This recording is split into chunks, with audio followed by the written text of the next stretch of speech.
жаңағы квадрат теңдеулерді шешуде өзіндік тәсілдер мен оқушылар тіліндегі анық әрі нақты жеткізу. Екіншісі қазақ тіліндегі квадрат теңдеулердің әртүрлі тәсілдерін жинақтау және де кітаптар шығару.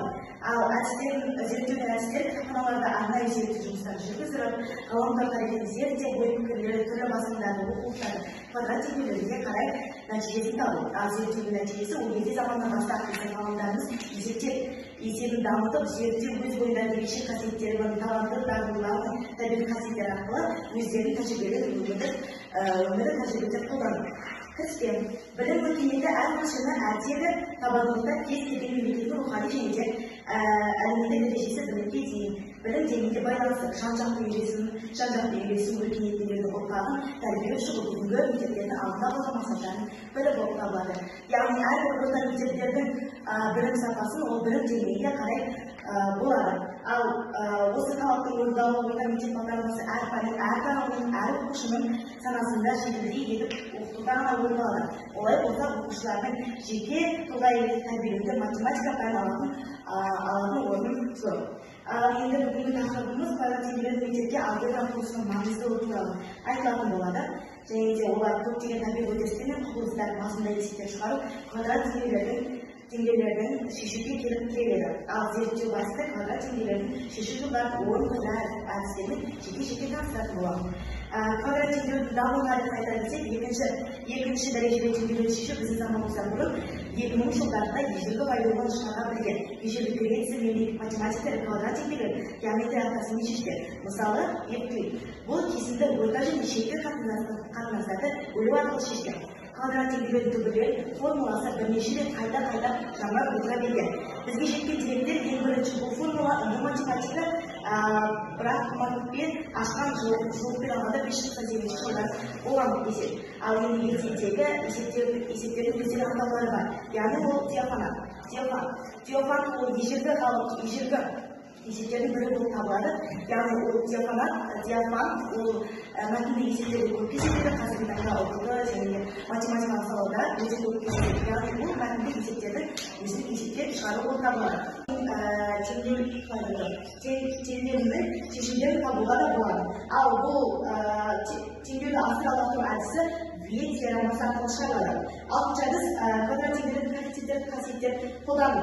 Яғни бұған да Вен теоремасын қолданып, біз есептерді шығара аламыз. Оның шарты А-ның қосылса тең 0. Ал бұның бойынша Б тең А-сы алсақ, осылай Вен теоремасын шығара болады. Екінші квадрат теңдеуді шешудің график түрлері 9-8 сыныптан бастап шығара аламыз. Оның өзінің теңдігі бар. X квадрат қосылып X қосу Q тең 0 шығара аламыз. Яғни бұл жақта өзінің график болады. Бірінші функциясы график координат бойынша өтетін парабола, екінші функциясы түзу сызық арқылы. Енді келесі жағдайлары болуы мүмкін. Мысалы, түзу сызықты және парабола екі нүктені қиылысуы мүмкін. Қиылысу қиылысында абсцисса квадрат теңдеулер түбірі болып табылады. Ал енді қалған сегізінші әдістен бастап көне жазу арқылы пайда болады. Яғни көне жазу арқылы ол шеңбердің ішінде сызылған өзінің үшбұрыштары. Яғни AX квадрат қосу BX қосусы тең 0 квадратын алатын болсақ, бізде осылай шеңбер арқылы беріледі. Оның ішіндегі үшбұрыштарын және де үшбұрыштарын таба аламыз. Тоғызыншысы квадрат теңдеулердің номограмма көмегімен шешу. Оның ағылшын тіліндегі снезінің шырайлары және қолданылуы. Ағылшын тілін оқытудың өз ерекшеліктері бар. Мысалға қарайтын болсақ, лингвистикалық тұрғыдан қарасақ, қазақ тілі түркі тілдер тобына, ал ағылшын тілі герман тілдер тобына жатады. Ұқсас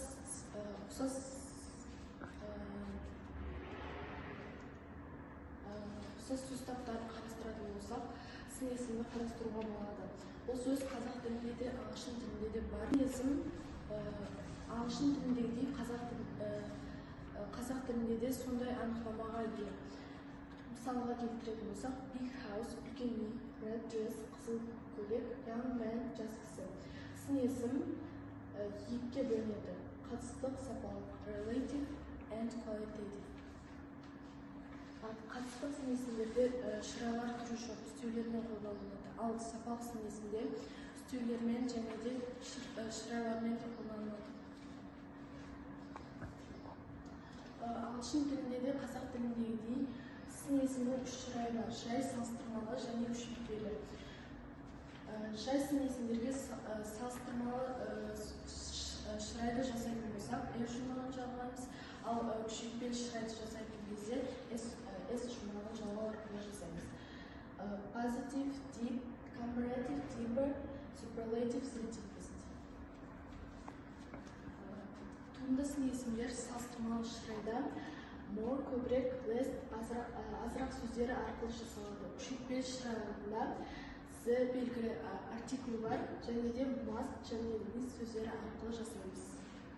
Positive, interesting, comparative, more interesting, superlative, the most interesting. Expensive, more expensive, the most expensive. Dangerous, less dangerous, the less dangerous. Difficult, less difficult, the less difficult. Мен 131 жалпы орта білім беретін мектебі 9 сынып оқушысы Әзірбай Аминамын. Бүгінгі таңда адамдар үнемі асығыс, телефонға, жұмысқа, немесе басқа да істерге көп уақыт бөледі. Бірақ ең маңыздысы денсаулық екенін кейде ұмытып кетеді. Сол себепті бүгінгі мен таңдаған тақырыбым салауатты өмір салты, жарқын болашақтың кепілі. A healthy way of life. Осы ғылыми жобада мен салауатты өмір салты деген не, неге оны ұстану керек, және ол бізге не береді деген сұрақтарға жауап іздедім. Өз тәжірибем мен достарымнан алынған пікірлерді де қостым. Менің зерттеу мақсатым салауатты өмір салтының адам денсаулығына әсерін анықтау, оқушылардың өмір сүру салтын зерттеу және салыстыру, салауатты өмір сүрудің қарапайым жолдарын ұсыну. Салауатты өмір салты дегеніміз не? Меніңше салауатты өмір сүру салты бұл спортпен шұғылдану ғана емес, бұл денсаулыққа пайдалы барлық әрекеттер. Мысалы, күніне 7-8 сағат ұйықтау, фастфуд жемеу, оның орнына көкөніс пен жеміс жеу, су ішу, бірақ газдалған сусын емес. Күн сайын 30 минуттан жаяу жүру, смартфонға емес, кітапқа көп уақыт бөлу. Салауатты өмір сүру салтының пайдасы: ауырмайсыз немесе сирек ауырасыз, көңіл күйіңіз жақсы болады, сабаққа зейініңіз артады, денеңіз жұмыр болады, өмірге деген құлшынысыңыз артады. Мен осы демалыста сыныптастарыммен пікір алмасып, сыныптастармен бірге зерттеу жұмысын жүргіздім. Маған Назерке 101 жалпы орта білім беретін мектептің 8-ші сынып оқушысымын. Бүгінгі ғылыми жобамыздың тақырыбы жасанды интеллекттің пайдалы тұстары.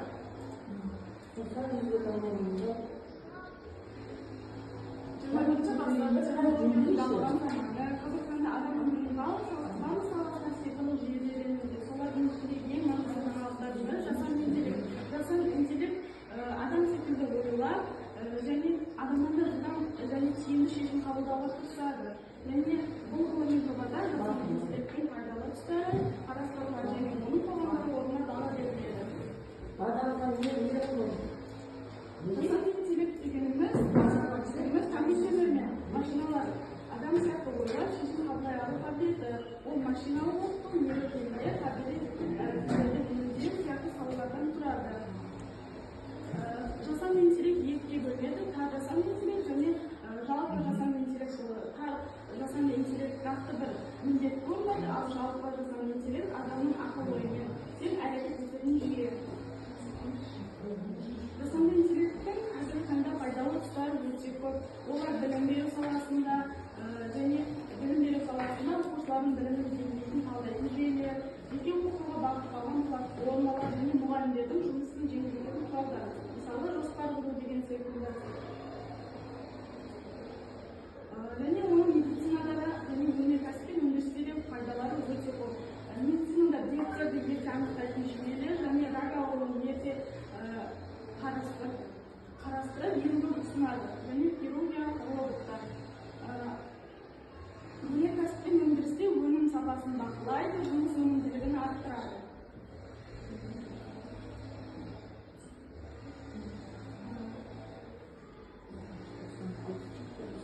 Жасанды интеллект біз күнделікті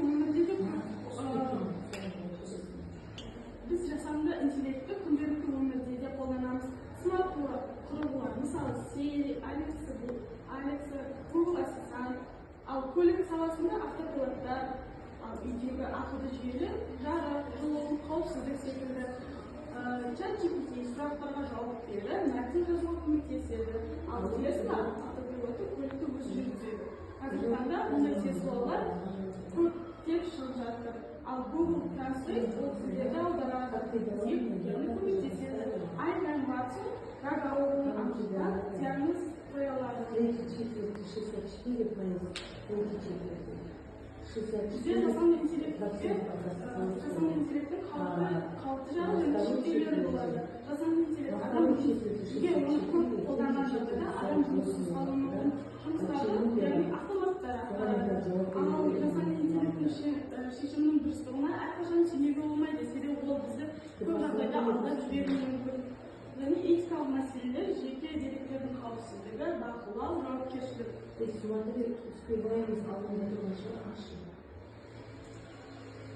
Қорытындылай келетін болсақ, жасанды интеллект болашақтың негізі ол адам өмірін жеңілдетеді, түрлі салаларда тиімділік пен жылдамдық береді. Дегенмен оны қолданғанда абай болу керек. Себебі ол технология адамзаттың игілігіне емес, зиянына да айналуы мүмкін. Сондықтан жасанды интеллектті дұрыс бағытта қолдану болашақ ұрпақтың басты міндеті деп білеміз. Жекеше түрде 365 рет қолданылады, ал көше түрде 30 рет. Екі түрде миллион күн атауларының бәрін санаса, біз 475 сан аламыз. 475 сан 19 көбейту 25 коэффициентімен еселенеді. Дәл осы 25 күн ішінде күннің экваториалдарына толық айналым жасайды. Методикасына сәйкес жер, ай, күн бір сызықта әрбір 19 жылда түйіседі. Яғни уақыттық әдіс бойынша күн, ай және жердің кез келген орнын қарасақ, дәл осындай құбылысты 19 жылдан соң немесе 475 уақытты күннен кейін тамашалай аламыз. Су, теңіз, көл немесе өзенді білдіретін әлбәт сөзі құрамда 32 рет қолданылады. Сол кезекте жер немесе құрлықты білдіретін 13 рет қолданылады. Егер 13-ті 32-ге бөлсек, онда шығатын пропорция жер бетіндегі су мен құрлықтың пропорциясына тең келеді.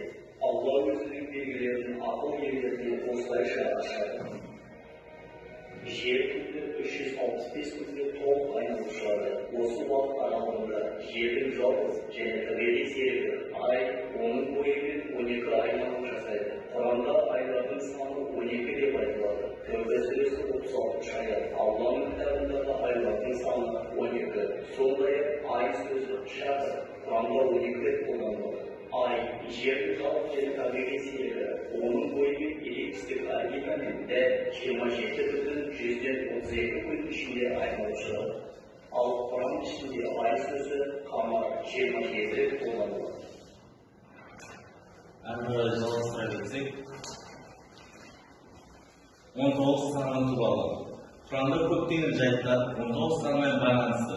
19 санның Құранның арқауы екендігін дәлелдеген ақиқат. Мүмкін ондағы санау жүйесінің біріншісі, ал соңғы санның 9 цифры болғандықтан да болар. Ол кездегі күрделі 60-тық санау жүйесі қолданылғанымен Аллахтың кітабында сандар 10-дық жүйемен берілген. Құранда 10 және 100 мың сөздері жиі кездеседі. Құранның барлық сүрелері басталатын Бисмиллахир-рахманир-рахим сөзінің араб жазбасында 19 әріптен құралады. Сән мәні 786. 19 саны Аллахтың Әл-Фахид деген керемет есімі 19 саннан келеді, яғни 19 санына сәйкес келеді. Қасиетті Құранның Аллахтың елшісіне жіберген алғашқы аяттары Әл-Алақ сүресінің алғашқы 5 аяты, олардың барлығы 19 сөзден тұрады. Қорытындыға келер кезде, Құран кәрімнің жоғарында айтылған ғылыми кереметтердің әрбір сөздері, әсіресе математикалық мұжизалары әшкере болғаннан кейін, Құранның зерттеушісі көптеген мұсылман емес ғалымдардың өзіне де мұндай кітаптар жазып шығу адамдардың қолынан келе бермейді деген тұжырымға келді. Құран кәрімдегі 19 саны адам орналастырылатын айтпағанда, оны есептеп шығудың өзі адам қолынан келмейтін, тек электронды машиналардан ғана есептеп шығара алады. Құран кәрімдегі Мұхаммед пайғамбарымыздан түскен Әл-Афи бір кітап деген мойындады. Бұл жөніндегі Құран кәрімнің 17 сүре 88 аятында мынандай деген: Ей Мұхаммед, айтып қой, бүкіл адамдар және жындар осы сияқты кітапты өмірге келтіру үшін бас қосып жиналса да, бұл қасиетті бір кітапты өмірге келтіре алмайды. Тіпті бір-біріне көмектесіп жәрдемдессе де жазып шыға алмайды. Жоғарыдағы математикалық мұжиза, әсіресе 19 саны осы бір аяттың шындық айғағы екендігі толық сипатталады. Әрине, осымен Құранның сандық кереметі таусылмайды. Бұл бізге ғана еңбекті адамдарға белгілі болған жайттар ғана сөз естідік. Жөнінде оқушылар, баршаңызға сәлеметсіздер ме? Менің есімім Сейдахмет Асылбек. Мен номер 131 жалпы орта білім беретін мектебінің 7-ші Е сынып оқушысымын. Менің қыркүйектен бері таңдаған ғылыми жобам Мағжан Жұмабаевтың өлеңдеріндегі түр мен түстің символикасы. Зерттеудің мақсаттары мен міндеттері: Мағжан Жұмабаевтың өлеңдеріндегі түр мен түстің көркемдік мағыналарын ашу, оларды астарлап айтып беру, және де оларды талдау.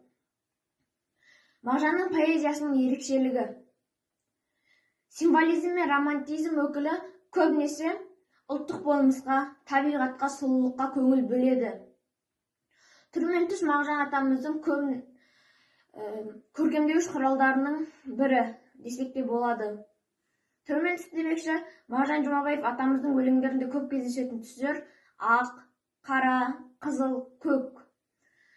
Бізде бұны әртүрлі мағына беретін қаншама ғалымдарымыз дәлелдеп кеткен. Мысалға, ақ түс бейбітшілік, сенім, наным ретінде қолданған. Көк түсте көк аспан, биік арман деген сияқты. Ол да сенім ретінде қолданылған. Көк түсті былайша айтқанда тәуелсіздік ретінде қолданылған. Тіпті біздің туымыздың түсі де көк қой. Қара түс адам басына төнген қауіп, қара бұлт, қара мұң, қара түнек деген сияқты. Қызыл түс от, жалын, лаулап тұрған, адамның күш жігері, және тағы да басқалары. Біздің түр мен түс ұлттық болмысқа өте тығыз. Ол туралы мысалдар да бар. Мысалға, ақбозат, қара түнек деген сияқты, және де тағы да басқалары. Мағжан атамыздың поэзиясы терең ойдың түсінігі болады. Біз оны жақсылап оқысақ терең ой аламыз. Түр мен түс оны тек көркемдеуіш құралдарының бірі емес, ол да терең ойдың көрінісі. Мағжан атамыз басқа ақындардан ерекшеленіп осы түр мен түс арқылы өз ойын, әсері әлгі нақты жүректен жүрекке жеткізіп айтады. Зейін қойып тыңдағандарыңызға рахмет. Бірінде Гарвард көпірінің ұзындығын өлшеу туралы қызықты мақала алдым. 1958 жылы американдық студенттер Гарвард көпірінің мыс компанияларының бірі Оливер Смут есімді студенттің көмегімен өлшеуге шешім қабылдады. Ол артта қалып бояумен белгілер жасады. Көпірдің жалпы ұзындығы 364,14 смут және бір құлақ болды. Ал қондырғының өзі шамамен 170 сантиметрге тең. 1988 жылы көпірді қайта құрғаннан кейін қала билігі студенттер үнемі жаңартып отыратын барлық белгілерді өшірді. Алайда көпірдегі оқиғалар туралы хабарлауға ыңғайлы болған полицейлер араласып, қиындықтар мен сызықтар қалпына келтірілді. Осы қызықты оқиғаны оқығаннан кейін мен ежелгі ұзындықты және қазіргі ұзындық өлшем бірліктері туралы көбірек білгім келді. Басқа әдеби дерек көздерді талдағаннан кейін мен ұзындықтың көптеген өлшемдері маған белгісіз екенін білдім. Мектеп оқулықтарында, әдеби шығармаларда ұзындық бірліктерін білдіретін сөздер жиі кездеседі, бірақ біз бұл не мағына беретінін білмейміз. Сондықтан біз оқылған мағынасын әрдайым дұрыс түсінбейміз. Сондай-ақ сыныптастарыма маған белгілі болған барлық нәрселер туралы айтқым келді. Осылайша менің жұмысым пайда болды. Шамалардың пайда болу тарихы. Санау өнерін түсінбестен адамзат қоғамының дамуы мүмкін болмады, бірақ бұл жеткіліксіз болды. Көптеген істерді жүргізу үшін ұзындықтың, массаның және ауданның белгілі бір өлшем бірліктері қажет болды. Адам оларды күтпеген жерден ойлап тапты. Мысалы, кез келген қашықтықтың ауысуларымен және қадамдармен анықталды. Ежелгі уақытта қашықтықты белгілеу принциптері туыс емес әртүрлі тілдерде сөйлейтін үшін бірдей болды. Адам барлық нәрсенің өлшемі деген тіркес сөзбесі түсініп, моральдық, этикалық дыбыс кейінірек философиялық мағынаға ие болды. Мысалы, аршын, шынтақ, тағы да басқа. 13-15 ғасырлар шежіресінен біз борпылдақ денелерінің өлшеудің ежелгі өлшемдері кат, жарты, ширек және сегізаяқ екенін білеміз. 16 және 17 ғасырларда бұл терминдер күнделікті өмірден жоғалып кетті. Көрсетілген кезеңнен бері борпылдақ денелердің негізгі өлшемі 90-ға айналды. Бұл шамамен 6 фунтқа тең.